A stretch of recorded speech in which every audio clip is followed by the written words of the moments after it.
First of all, thank you. Thank you to the staff and the review board. It was an honor to be nominated, let alone chosen for this. The reason it's so important to me is this paper is actually a bit of an origin story for me. When I think it even was in the initial submittal I sent to Melody to join the program. And it centers around the very building and the business that got me started in preservation here at Goucher. So this is La Bodega. This is an art gallery featuring and promoting Hispanic artists and art in an area of San Diego called Barrio Logan.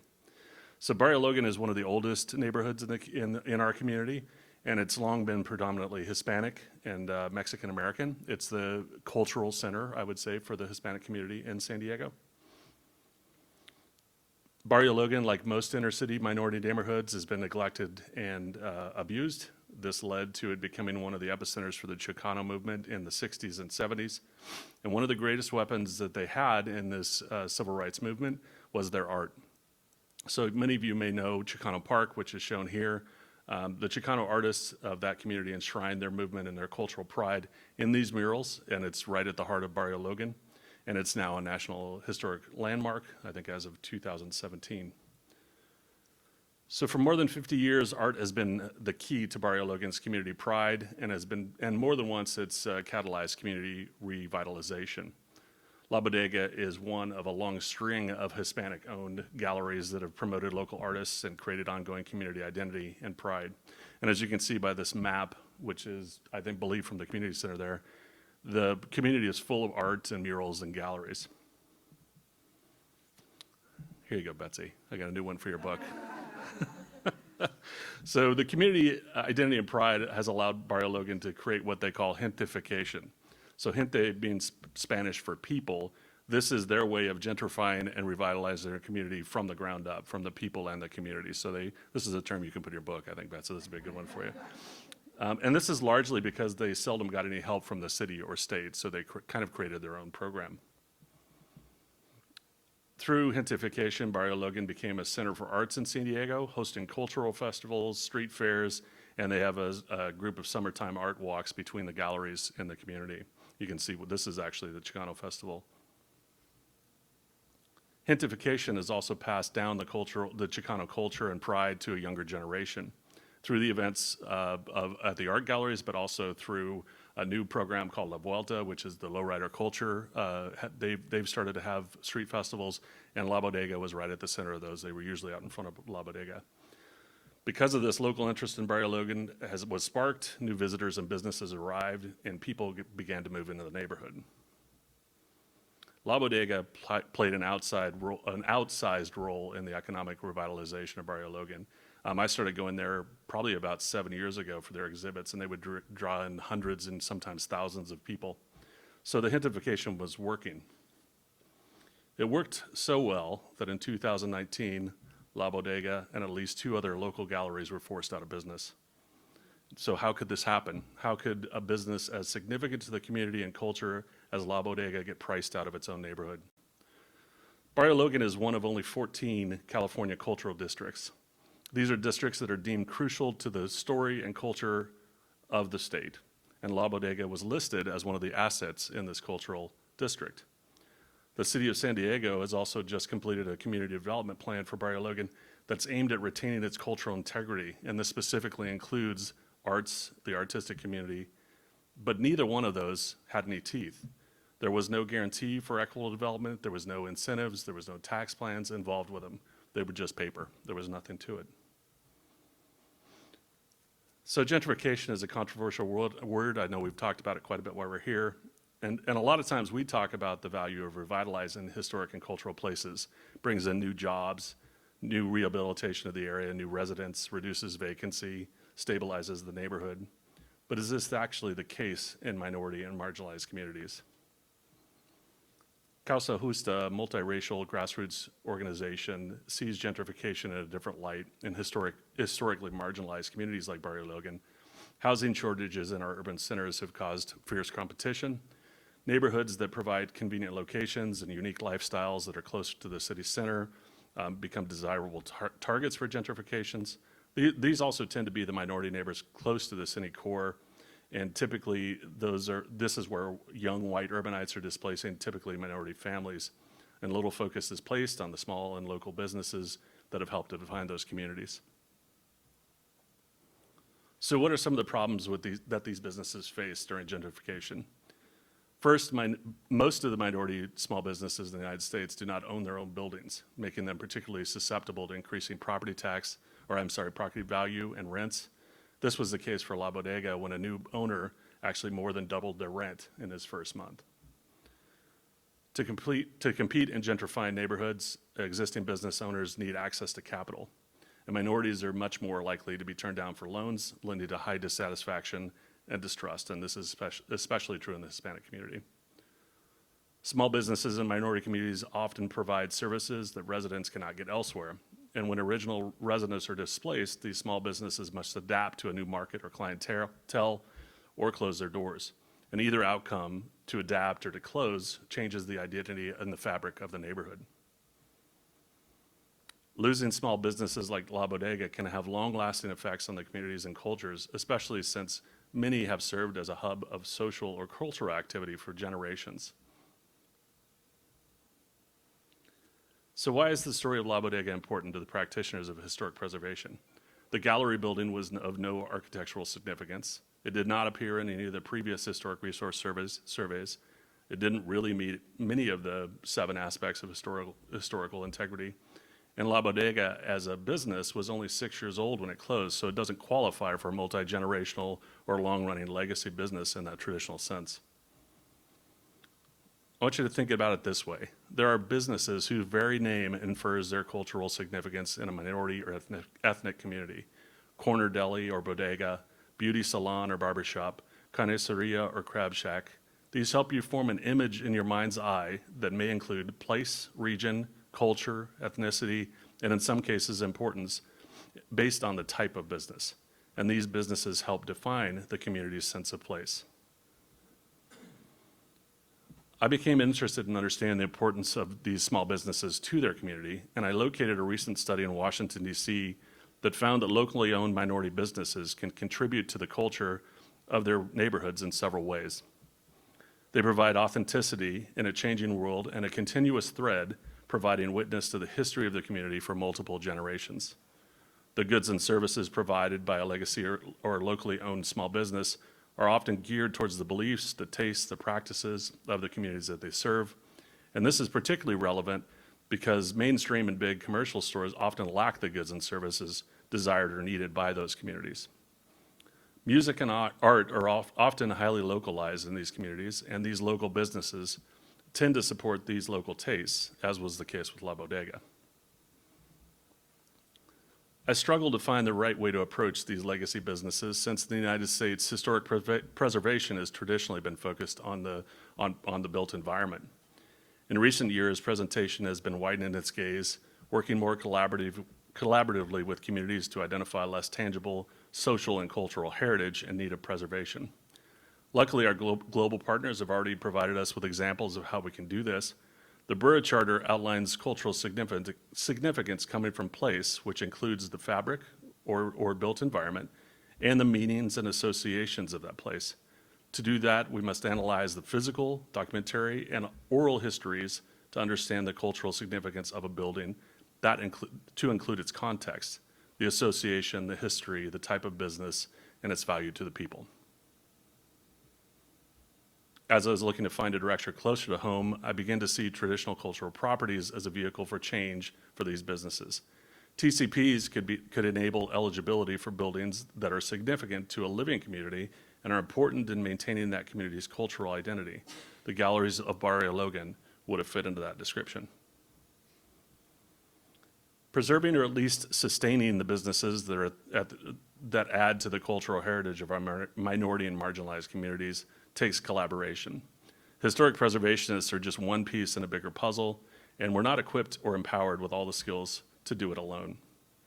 I began to look for examples where legacy and minority-owned businesses were successfully retained in their community, and I found 2 ongoing projects.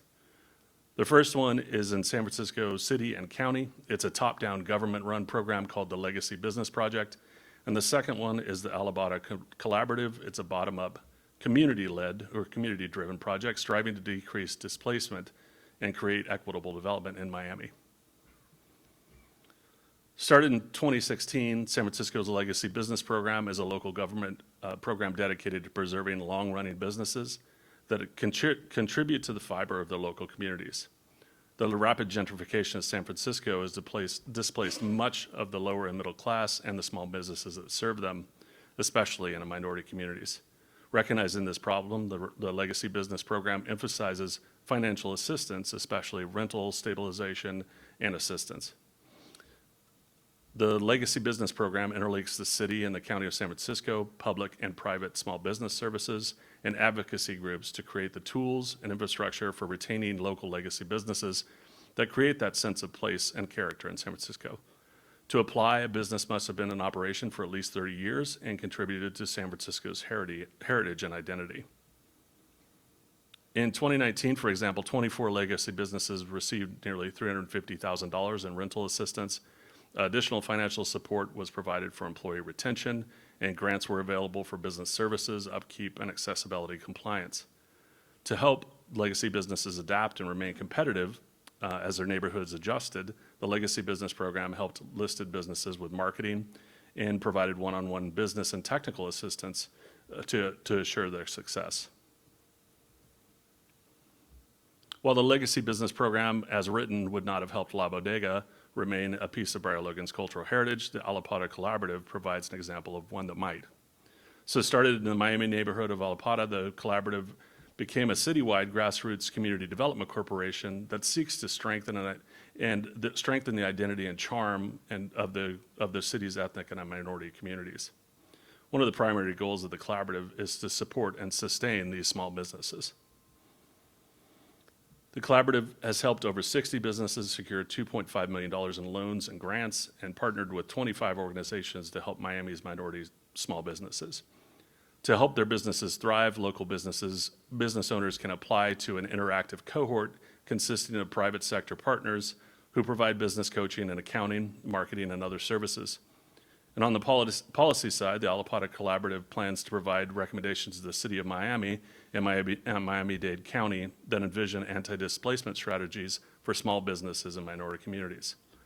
More remarkably, they also plan to create cultural business incubators which provide approachable and affordable locations for relaunching displaced businesses within their associated communities. And they're looking to purchase commercial properties themselves for community land trust that could provide greater path to ownership possibilities for these small business owners.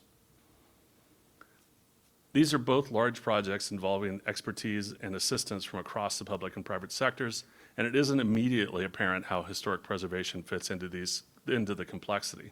Still, our field played essential roles in both. The Legacy Business Program was started as a historic preservation project.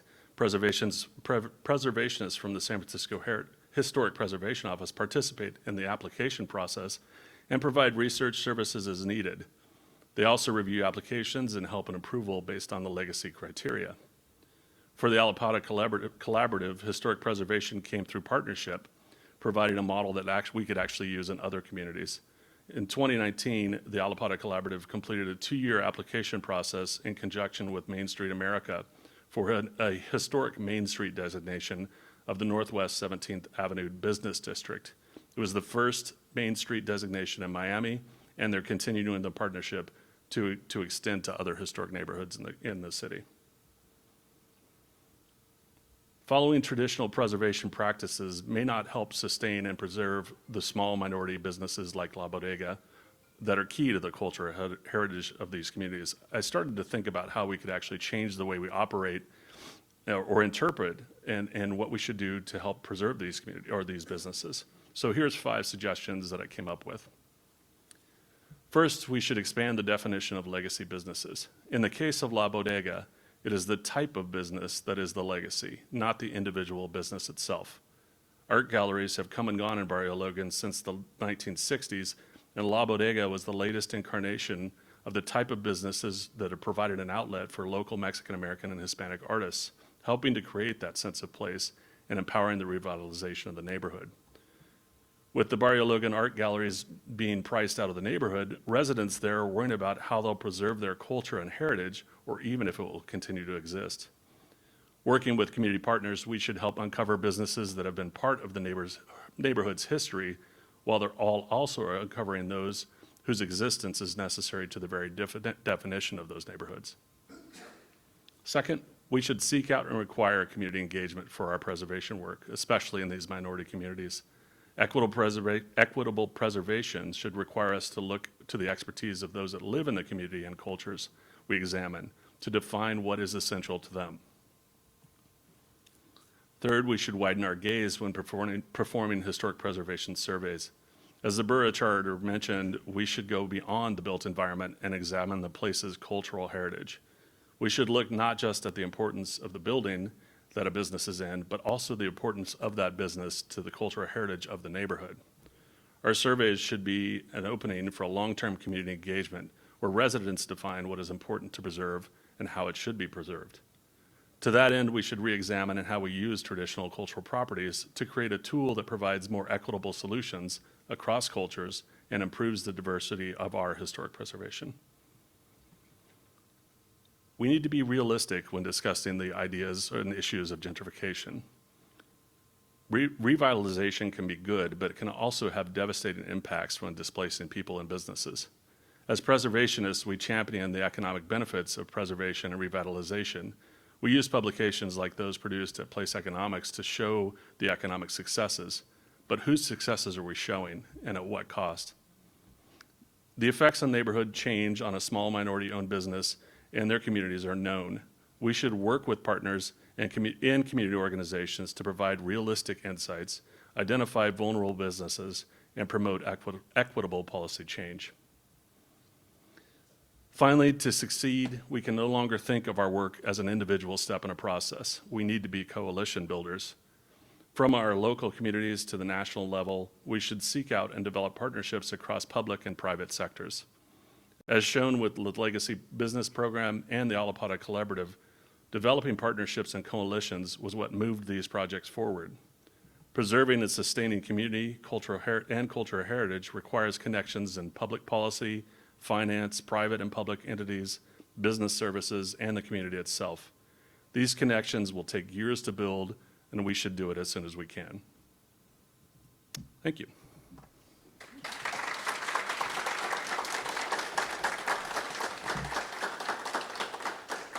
That was under 20 minutes. See? See, professors, this is how we do it. I have 3 minutes for questions. Anybody? It was that clear. Yes. And it has to do with businesses that own their property. Businesses that own their property versus businesses that are renting and are at the mercy of the property owner. Yeah. And so, have you looked at that and to what extent that makes a difference in terms of these businesses surviving in the future? Yeah, so if they own the business, I don't remember the exact numbers, but I do remember this being part of the articles I was reading. If they own the business, they have much more access to capital, right? So they're able to adapt and a lot more successful. But the numbers of owned businesses by minorities are very, very low, especially in the Hispanic community. It's really, really low in the Hispanic community. So by businesses, you mean the building in which they Yeah, operate? yeah. If they okay. own the building, they're generally Uh-huh. much more successful Yeah, because they can yeah, get capital. Yeah. Yeah. Do the programs that you looked at address that, helping these small businesses acquire the property Yeah. so they have better control and? Yeah, Tim might know better about San Francisco. I didn't see anything in there about them getting a path to ownership, but the Alapata Collaborative is definitely working on that. And I found that one very unique in the fact that they're actually trying to buy buildings themselves so that they can allow a path to purchase program for these small businesses. So yeah, that is something they're looking at. Tim, do you know if they were looking at that at Legacy? Thank you. And so the city did provide a small amount of money to help offset costs associated with improvements to the building that went directly to the landlord instead of the business, as a way to hopefully strengthen that partnership between the business and the landlord.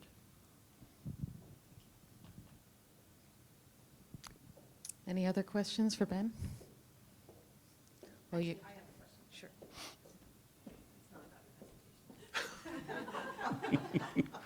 So you're a year in, you completely changed careers, and here you are, Mm-hmm. haven't making completely a yet, presentation. So just reflect a little. Yeah.